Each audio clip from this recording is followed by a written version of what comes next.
रात के लगभग 11 बज चुके थे। शहर के पुराने बाजार की लाइटें आधी बुझ चुकी थीं और हवा में धूल और ठंडक का अजीब मिश्रण घुला था। इसी बाजार के कोने पर बना था पुराना रिक्शा स्टैंड, जहां रात को सिर्फ कुछ ही रिक्शा वाले नजर आते थे। आरव, एक निजी बैंक में काम करने वाला युवक, उसे अचानक ही एक जरूरी कागजात के लिए देवगढ़ गांव जाना था, जो शहर से करीब 30 किलोमीटर दूर था। थोड़ी देर बाद आरव शहर में जो पुराना रिक्शा स्टैंड था वहां पहुंच गया। पास ही में जो चाय की टपरी थी, वहां कुछ रिक्शा चालक बैठ के चाय पी रहे थे। तभी आरव ने उन रिक्शा चालकों से कहा, भैया, कोई मुझे देवगढ़ छोड़ देगा क्या? मुझे जल्दी से जल्दी देवगढ़ गांव पहुंचना है। तो क्या आप लोगों में से कोई मुझे रिक्शा से देवगढ़ गांव छोड़ देगा? तभी एक रिक्शा चालक आरव से कहता है, क्या बोल रहे हो बेटा? देवगढ़? तुम क्या पागल हो गए हो क्या? रात के लगभग 11 बज चुके हैं और इतनी रात को तुमको देवगढ़ जाना है? माफ करना बेटा, लेकिन हम लोगों में से कोई भी तुमको इस समय देवगढ़ नहीं छोड़ सकता। हाँ बेटा, इस समय तुम देवगढ़ जाने का तो भूल ही जाओ। अब तुम यहाँ से घर लौट जाओ और कल सवेरे देवगढ़ चले जाना। लेकिन भैया, मुझे तो किसी भी हालत में देवगढ़ अभी जाना है।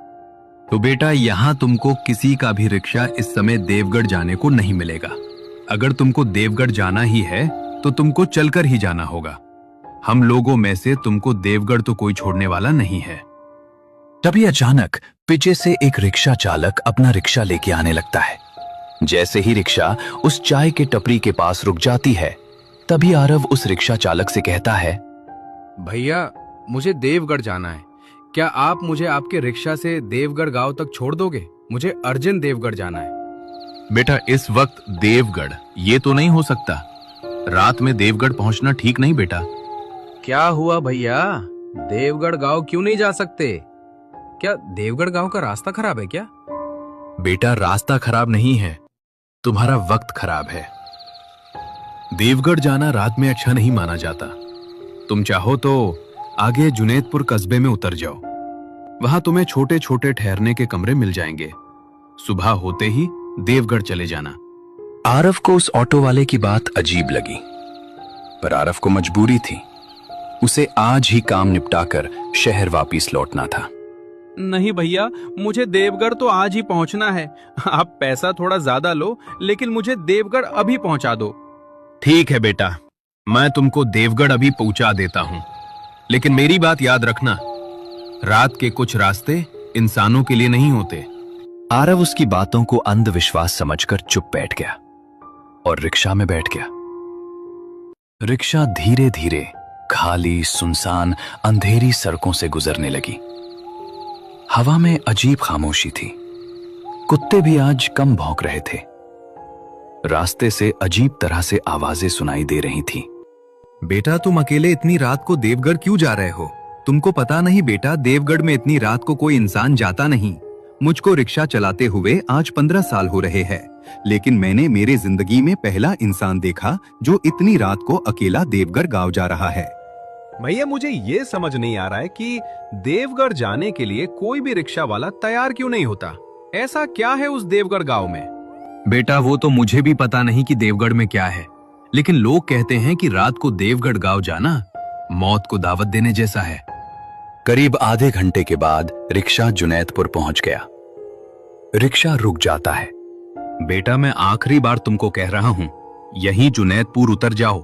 यहाँ तुमको सामने ही 500 मीटर दूर ही एक छोटा सा कस्बा मिल जाएगा। वहां तुमको रात भर रहने के लिए कमरा मिल जाएगा और सुबह तुम देवगढ़ निकल जाना। नहीं भैया, मुझे अभी देवगढ़ पहुंचना है। आप मुझे अभी देवगढ़ गांव छोड़ दीजिए। आप मेरी चिंता मत कीजिए। ठीक है बेटा, लेकिन आगे जंगल वाला रास्ता पड़ेगा। मैं देवगढ़ गांव के दरवाजे तक नहीं जाऊंगा, वहां से तुमको चलकर ही जाना होगा। ठीक है भैया, मुझे देवगढ़ गांव के पास तक छोड़ दो, मैं वहां से चलकर चला जाऊंगा। कुछ देर बाद रिक्शा सुनसान कच्चे रास्ते पर पहुंच गया। रास्ता इतना डरावना था कि उस रास्ते से कोई भी गाड़ी या इंसान दिखाई नहीं दे रहा था। रात के ठीक 12 बज चुके थे। इधर उधर से उल्लुओं की, जंगली जानवरों की आवाजें आ रही थीं। ऐसा लग रहा था कि रिक्शा के आगे कोई उनको बुला रहा हो। थोड़ी ही देर बाद रिक्शा देवगढ़ गांव के नजदीक पहुंच जाता है। बस बेटा, मैं इससे आगे नहीं जा सकता। यहां से देवगढ़ गांव पास में ही है, आधा किलोमीटर। भगवान तुम्हारा भला करे बेटा, तुम अच्छे से देवगढ़ गांव पहुंच जाओ। रिक्शा वाले ने तुरंत अपना रिक्शा घुमाया और वापस लौटने लगा। आरव उसे आवाज देता रहा, पर उसने पीछे मुड़कर नहीं देखा। अब आरव अकेला था। रास्ते के दोनों तरफ ऊंचे ऊंचे पेड़ थे। हवा उनकी शाखाओं को हिलाकर एक भयानक फुसफुसाहट पैदा कर रही थी। आरव ने अपना बैग ठीक किया और आगे बढ़ा। कुछ कदम चलने पर उसे एक टूटी चाय की दुकान दिखी। दुकान बिल्कुल सुनसान थी। उस दुकान के पास कोई नहीं था, सिर्फ एक लालटेन के और एक लकड़ी का बेंच था। थकावट से टूट चुका आरव उसी पर लेट गया। करीब 20 मिनट बाद आरव को किसी के चलने की आवाज आई। आरव चौकन्ना होकर खड़ा हो गया। तभी सामने से एक लंबा, दुबला, पतला आदमी, काले कपड़े, कंधे पर फटा कंबल धीरे धीरे आगे आ रहा था। भैया रुकिए, क्या आप देवगढ़ जा रहे हो? क्या हुआ? तुम मुझे ऐसा क्यों बोल रहे हो? भैया मुझे देवगढ़ जाना है। रात में अकेले रुकना मुश्किल है। अगर आप देवगढ़ गांव जा रहे हो तो मुझे अपने साथ ले चलिए। मेरे साथ चलना है तो मेरी बातें माननी होंगी, नहीं तो तुम्हारी लौटने की सुबह नहीं होगी। आरव डर गया, लेकिन उसके ऊपर मजबूरी थी। इसके कारण उसने हां कर दी। ठीक है भैया, आप जो कहोगे मैं वही करूंगा। बस मुझे देवगढ़ गांव तक आपके साथ आने दो। ठीक है, तो आ जाओ मेरे साथ साथ। और हाँ, भूल कर भी पीछे मुड़कर मत देखना। क्यों भैया, क्या होगा अगर मैंने पीछे मुड़कर देखा तो? मैंने तुमको पहले ही बताया था कि मैं जो कहूंगा वो तुमको करना होगा, तो भी तुम मेरे बात को काट रहे हो। अगर मेरे साथ चलना है तो मैं जैसा बोलूंगा वैसा तुमको करना पड़ेगा, नहीं तो मैं चला।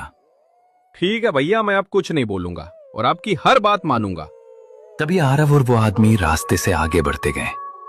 कुछ ही दूर जाने के बाद चलते चलते आदमी बोला, अगर तुमको पीछे से कोई पुकारे तो भी मुड़कर मत देखना। इस रास्ते की आवाजें इंसानों की नहीं होती। ये सुन के आरव के रोंगटे खड़े हो गए। वो डर जाता है, लेकिन उसको देवगढ़ गांव किसी भी हालात में पहुंचना था, इसीलिए वो उस आदमी के साथ आगे बढ़ता गया। कुछ देर बाद पीछे से एक लड़की के रोने की आवाज आई। भैया, लगता है कोई बच्ची रो रही है, लेकिन इतनी रात को इस समय कौन बच्ची रो रही है? चुप कर बेटा, बोलो मत। ये किसी बच्ची की या किसी इंसान की आवाज नहीं है। ये वो चीजें हैं जो रात में नए शिकार ढूंढती हैं। बस तुम पीछे मत देखना। ये सुन के आरव खामोश हो जाता है। तभी अचानक आरव को जैसे किसी ने पकड़ लिया हो। उसके पैर आगे ही नहीं बढ़ पा रहे थे। भैया, मैं आगे ही नहीं बढ़ पा रहा हूं। ऐसा लगता है कि मुझे किसी ने पकड़ लिया हो। मुझे तो बहुत डर लग रहा है। बेटा, तुम जैसे खड़े हो वैसे ही खड़े रहो। तुमको किसी ने पकड़ लिया है। तुम्हारा हाथ आगे बढ़ाओ, मैं तुमको खींच लेता हूं। उसके बाद आरव ने कांपते हाथ आगे बढ़ाए। तभी उस आदमी ने आरव को अपनी ओर खींच लिया। अगर मैंने तुम्हारा हाथ खिंचा ना होता तो तुम इसी अंधेरे में खो जाते, हमेशा के लिए। कुछ आगे पहुंचते ही आरव उस आदमी से बोला, भैया, अब मुझे मेरे पैरों का बोझ कम लग रहा है। अगर आज आप नहीं होते तो मैं आज उसी अंधेरे में कहीं गुम हो जाता। आपके वजह से आज मेरी जान बची। बेटा, तुम अभी अभी मौत के मुंह से बचे हो। अब तुम सुरक्षित हो। अब हम गांव में आ गए हैं। अब तुमको डरने की कोई जरूरत नहीं है। कुछ ही मिनट बाद दोनों गांव की पहली बस्ती तक पहुंच गए। थोड़ी देर बाद वो आदमी आरव को अपने मिट्टी के बने घर में ले आया। सुनो जी, आज फिर रात में आप उस भयानक डरावने रास्ते पे निकल गए थे। मैंने आपको कितनी बार कहा है कि रात को उस रास्ते से मत आया करो, लेकिन आप मेरी बात सुनते कहाँ हो? अरे वो विमला, डरता नहीं मैं किसी से। और इस शहर वाले लड़के को आज मैंने भूत के चंगुल से बचा कर लाया हूं। और तुम कह रही हो कि इतनी रात को बाहर क्यों जाते हो? क्या इस गांव वाले रात को बाहर नहीं जाते? नहीं बेटा, इस गांव के लोग रात को कभी बाहर नहीं निकलते।